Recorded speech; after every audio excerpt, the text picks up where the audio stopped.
তোমার ধরো পার্টনারের সাথে ব্রেকআপ হচ্ছে, যাই হচ্ছে, হাত কেটে ফেলতেছে। কোথায় থেকে যে মাথায় এটা ট্রিগার করে আমি জানি না। আমি এটা খুবই অপছন্দ করি। বুবলির কারণে সাকিবের থেকে বরাবরই বিতাড়িত হচ্ছেন অপু বিশ্বাস। নিজের সবটা দিয়ে সাকিবকে ভালোবেসেও নিজের করে পাননি, কিন্তু তবুও সাকিবের জন্য কখনো কান্না করেননি অপু বিশ্বাস। সাকিব তাকে ছেড়ে চলে গেলে কিংবা সাকিব তার সাথে খারাপ ব্যবহার করলে কখনোই তা পাত্তা দেন না এই নায়িকা। কিন্তু প্রশ্ন হলো, প্রিয় মানুষের আঘাতেই তো মানুষ সব থেকে বেশি কষ্ট পায়। তবে কি সাকিবকে কখনো মন থেকে ভালোবাসেননি অপু বিশ্বাস?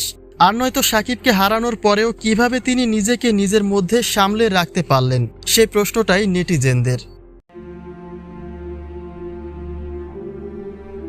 সম্প্রতি একটি সাক্ষাৎকারে ব্যক্তিগত বিষয়ে একাধিক প্রশ্নের সম্মুখীন হন অপু বিশ্বাস, যেখানে অপু বলেন বর্তমান জেনারেশনের ডিপ্রেশন বিষয়টি খুবই ভয়ঙ্কর।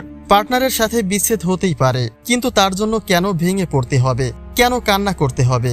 অপু বিশ্বাস স্পষ্ট করেই বলেন তার জীবনে যত দুঃসময় এসেছে তার সবটাই স্ট্রং থেকে মোকাবেলা করেছেন তিনি। যদি কারো থেকে এক্সপেকটেশন থাকে তবেই তার প্রতি রাগ অভিমান হতে পারে, কিন্তু পার্টনার থাক দূরের কথা, ছেলে জয়ের প্রতিও কোনোরকম এক্সপেকটেশন রাখেন না অপু বিশ্বাস। কারোর প্রতি রাগ, অভিমান, ঘৃণা কিছু আছে? আর এক্সপেকটেশন নয় তো এটা কেন থাকবে? আমি যেটা ইম্পর্টেন্সই দিই না, এক্সপেকটেশন আর ইম্পর্টেন্ট এই দুটো যদি কাজ না করে তখন রাগ অভিমানের ওয়ার্ডটা তো আসে না।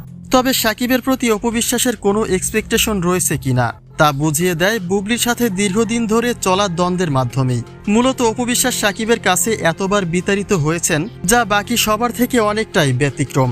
প্রতিবারই তিলে তিলে গড়ে তোলা স্বপ্নগুলি এক নিমিষেই ভেঙে দেয় সাকিব বুবলি, যেটা কখনোই মুখ ফুটে প্রকাশ করতে পারেনি অপু বিশ্বাস।